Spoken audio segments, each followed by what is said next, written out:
Like, why are we using the word allure? Walk us through like why the word allure and what femininity means. So I love those questions. What is it? Why would I use the word allure?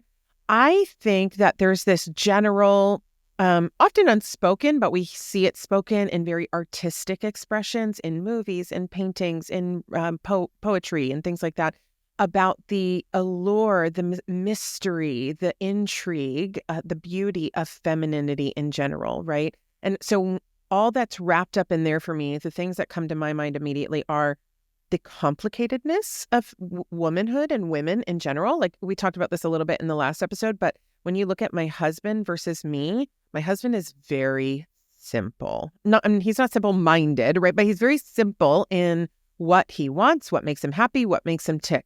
I am much more complicated. This was apparent in our like very first few months even of marriage when I said, I like massages and Starburst for gifts.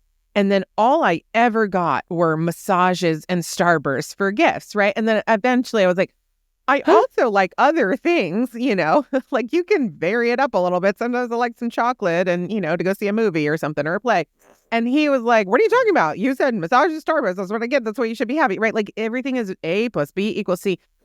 I'm just talking about this sort of deep, intrinsic complicatedness of women that and I think we even see this like with our anatomy, right? When I don't want to get too graphic on this podcast, but I'm a marriage and family therapist. I talk about sex all day long.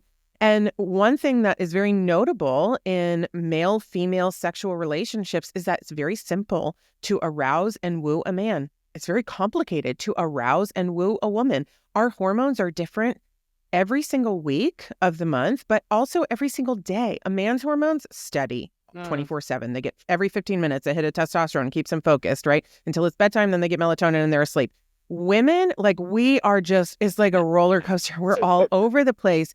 And it affects our ability to connect, our emotions, right? So there's like even in our physical anatomy, so much more complicated than a man. And I think there's something very aggravating about this complicatedness, but also something very intriguing and alluring. Okay.